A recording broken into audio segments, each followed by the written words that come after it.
Pro, show 'em how it's done, nigga. Yo, what's Gucci, what's Fendi, what's poppin'? Brand new whip. Nah, fam. I just hopped in. Welcome to the Psychology Podcast, hosted by yours truly, Psycho. Yeah. Anyway, today I have a special guest, as always, and she's very special. And we're going to be talking about femininity. I hope I didn't butcher that, but yeah, we're going to be talking about femininity. Now, before some of y'all start saying, especially you gents, that are probably going to be like, this is some female stuff. Nah, relax, gents. Calm down. Rest, my friend. There's more to this. This lovely lady, she really preaches the gospel of femininity, and I just thought she should come through, but we will explain that further in the episode. So without further ado, introducing Miss Vanessa Chilimanzi. I hope I said that right. Did I say that right? You got it right, Chilimanzi. Yeah, you got it right. Okay, cool. So Vanessa, who are you? Like, please just introduce yourself for those people that don't know who you are in depth. Okay, so firstly, I find it very difficult, like introducing myself. I do not know what hat to wear whenever I introduce myself, but I'm at the best. If I forget anything or whatever, I will pop it in there while we are talking, right? It is what it is. It is what it is. So basically, I am a creative. All in all, I'm a creative. I am a blogger, mostly doing fashion, beauty, and lifestyle content. I'm an influencer. I'm also a podcast host. I host the podcast Feminine Chats with V, which is where, this whole femininity thing comes from. But yeah, all in all, I'm a girl's girl. I'm just chilled. I'm all about women just being who they are. Hey, guys, come on. Yeah, this is quite a CV. Like there's like 6 there. And I don't know where to start, from blogger to podcaster to creative to artist to, hey, what are you? What else are you? Hey, everything. Author. My gosh. Are you a poker player as well? What are you? Hey. You know what?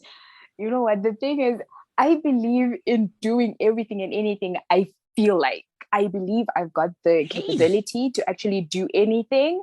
So if I feel like going into a certain field, I will get myself there. I will learn and make sure I thrive, So yeah, the many hats, but I would like to say most people just really know me as a blogger / influencer.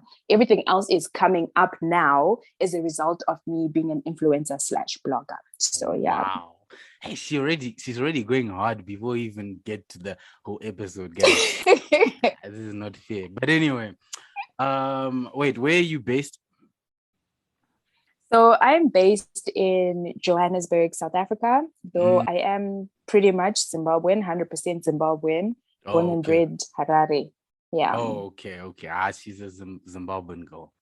Shout out. We like the representatives. Yes. Anyway, into the meat of the episode. So, just for context for anyone listening, I, as a podcaster, I like to listen to other people's podcasts, and I bumped into your podcast. How did I bump into it? Hey, actually, I wonder how. It's a long, short story, but I'll make it short. I was on Twitter. Okay. And then there's that podcast by that guy. What's his name? The guy that brings up breakup stories. I forgot his name. You'd know him. He's the yellow one, Station. Feeling Station. Yeah. So I followed that page, and somehow yours also popped up. I don't know. You know how, like, on Twitter, So I see this femininity stuff, and why I found it interesting is because I like I'm all about masculinity for men, And I believe I hope women. you're not all about the toxic side of it. No, not this toxic whatever. No, Okay. like OG Okay. masculinity, you know. Mm-hmm. Like on this channel, I'm always preaching to guys that, hey, especially mental health, like express yourselves. But that's a whole nother story. Yeah. But I also thought that why is it that, because I only see this maybe like on American channels, a lot of women these days think being feminine is weak, so to speak. Do you know? Yep. Which is, I'm like, nah, that's a superpower in your own right. Do you know what I'm saying? So then I saw your page, and then I see, this person preaches femininity. I listen to the content, and I'm like, this is some good stuff. And I was talking to some of my female friends and sisters, cousin sisters, and I was like, nah, you guys need to listen to it. And it relates more because it's more home, since they're also like Zimbabwean. Maybe if I were to send them an American, they'd be like, dog. So yeah. See, that's exactly why I did my podcast, because I was also coming across content that's created by the American girls, European girls. And I'm always someone who will create things because I'm not finding what I need. And I know if I'm not finding it, there are other people who are looking for it who are not getting it. So I thought, you know what? Let me make it for the girls, the African girls, the Zimbabwean, South African girls, probably people my age. If I actually look at my stats, the things I create are mostly for people my age, because we've been through the same experiences. What age range is this? What age range is this? So it's very wide. It's a very wide age range, from around your 23 to your 34-year-olds. Oh, okay. And which is good. Obviously, mostly women. Yeah. Yeah, which is so good. That's exactly why we started this. It's something I needed personally, and I thought if I need it, there's someone else who needs it, and there's probably a whole lot more other people who need it. So yeah, I love that your family, your sisters, your cousins have found it quite helpful. Yeah, and I was like, nah, this is good, because I believe women can only teach women how to really be women. The same way men can teach men how to be men. Do you know what I'm saying? You relate more because you've got similar struggles. And I can't teach women how to be feminine. I can't. Like, it won't work out. So I was like, nah, this one, she just has to, so that you can just raise more awareness. And for the little audience I have of women, maybe they could benefit from what you have to say. So I hope they do. They will. I can bid. I'm actually gonna bid money on that. But anyway, let's start here. What is femininity to you? Like, what is it? So I like to think of femininity being a woman embracing who she is in her wholeness, basically. Not running away from being vulnerable, not running away from feelings or just expressing yourself. It's everything that has to do with you feeling your womanhood and basically expressing it and not shying away from it. I don't like putting it in a box, because it's different things to different people. But in its wholeness, it's just you embracing who you are as a woman and living your life fully from that perspective. Like, yeah. So embracing yourself as a woman and fully expressing yourself as a woman. Basically. Yeah, boy. Okay. Yeah, boy, yes. We just needed to get that out of the way so that we lay that foundation. How did you get into this femininity journey? Was it what triggered you to say, you know what? I know you mentioned that you were listening to Americans and all that, but what made you even want to listen to those Americans about femininity? Like, what was it? I grew up in a ladies' family. I grew up with my mom's side of the family. They were hardworking men, but as I grew up as well, I just kind of took on that personality that I would do things for myself. And growing up as a teenager and things like that, you don't really pick up. It's only when I started just questioning a lot. And I was like, no, man, why am I always this tired? Why am I always this like annoyed by life and things like that? And you're like, I am still very young. I really Mm. shouldn't be having this tough of a life, Mm. And I discovered I was talking to one girl that I used to work with, and just general conversation. Then she, Aisha or Asha, on YouTube, Asha. Did you say and she Asha? was just like, "Oh, I watch a lot of this. I think so, Asha or Aisha or something like that. I don't really Oh. remember her name, Oh, okay. but she."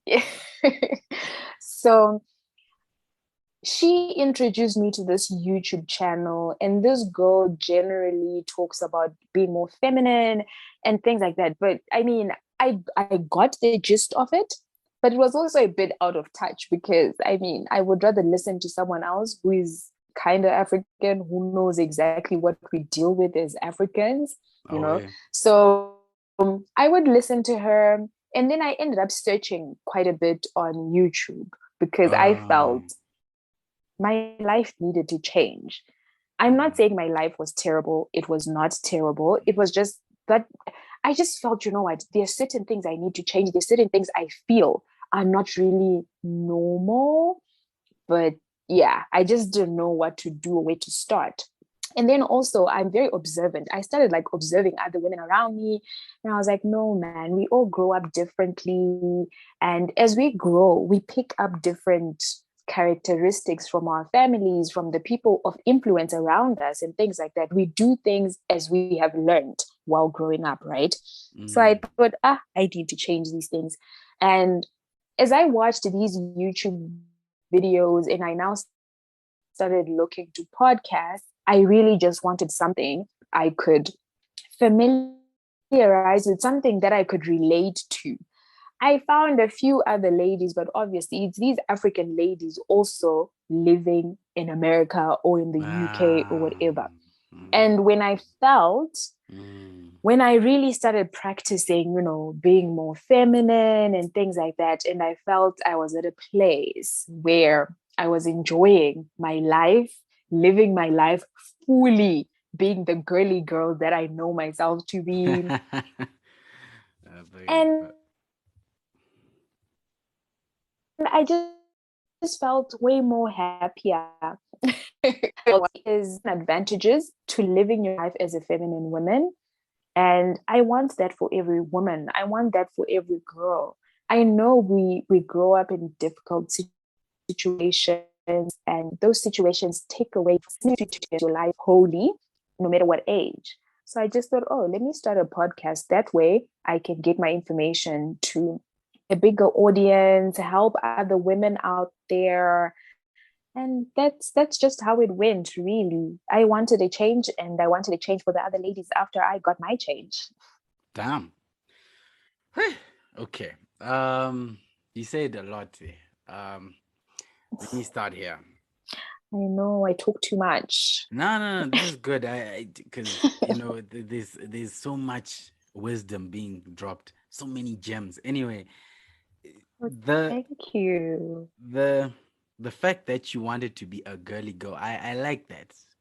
And like I said in the beginning, Mm, I'd noticed. I know because of maybe tough situations, families are difficult. A lot of women tend to have to um, become more masculine. I want to use that mm-hmm, term, which by default I don't think works for the woman. You probably mm-hmm. would rather want to be the girly girl, like you said, that Yeah. natural state. And, it just feels better for you, less stressful, like you said. And I really like Yep. that. I really like that you noticed that and you took initiative to what? To try Mm-hmm, and learn more about it and become more feminine, right? But now, mm-hmm, um, at what point exactly uh, did you realize mm-hmm. that, or did you, from learning and all of this, did you realize that you are now actually feminine? What was that switch that happened? So when I realized that, okay, now I'm living in my femininity, I realized I started really enjoying, like, I am a self-care girl. I've always been a self-care person, right? Yeah. But the moment everything switched, I was finding myself enjoying more, spending more time, or having the company of other women around me, like hanging out with girls, making Ah, friends with girls. away. Something happens, I like something that. happens when we are going through like our high school phases or whatever. When I was in high school, I guess maybe because I played basketball, right? Ah, So I me tended too. to make more. Anyway. Really? Ball is like my sport. But anyway, yeah, let's go. It's life. So yeah, what I used to do is I used to find it much easier to befriend guys because of the sports that I was really like active in. Oh, And yeah. I kind of just went off from being friends with girls and things like that. And I also realized when I became a blogger slash influencer, it was very difficult for me to even network with my Mm, colleagues in the industry because of that. So at a time where things changed, I found myself connecting more with other bloggers, them connecting me oh, to yeah. like other brands that I could work with. Like Mm, literally, I know it, to some people it sounds weird and crazy, mm. but the fact that I stepped into my femininity opened doors for me. I managed to create friendships and relationships with other women who Mm. actually led me to the next brand that worked with me, that put money in my pocket and things like that. Preach. I Mm, started hanging out with more women. I mm. enjoy my self-care days where I light my scented candles, switch off my Anyway, lights, and just scented take a nice candles. bath. Oh, come on. Yeah, let's go. These are bars. Right. Kendrick and J. But Cole would be yeah. jealous of these bars. Let's go. Mm, And besides that, when I look to like relationship wise, because I think this is where most people can relate, when it comes to relationships, I've please, never I need to hear enjoyed this. Mm. I've never really like enjoyed being in a relationship as much as I have enjoyed now. If you get what, like, Ooh. I am treated like a princess. Like, oh my word. Okay, wait. I have to pause you a little bit. How does that Yes. femininity then like balance and or complement the masculine energy when you're now in a relationship? What then changes? What is the difference? So, okay, what I used to do, right? I'm a girl who knows how to do everything. Okay. I can do anything. Okay. I can lift my own Yeah. bag. I Hey. can open my own doors type of thing. Yeah. However, Uh, when you're going through this whole femininity learning and things like that, oh you yeah. learn things like sometimes you need to let a guy just do things for you. Okay. Oh, Yes, you can open a door, but of let him course. open Let him and do it. see. Like those are like the small things that just bring balance to a relationship. The fact that you are present and you are there to just sometimes listen to this man, just your presence as a woman. You don't need to be giving solutions. You don't need to be, let's do this, let's Mm. planning things. No, Nah, my presence. let him be the man. If we let's put it like that. Exactly. And it's Oh not yeah. taking away from who you are. It's not to Oh say you yeah. don't know what to do or you can't take Mm, care of yourself. You can, you can but definitely. sometimes give him that opportunity to just show you what he can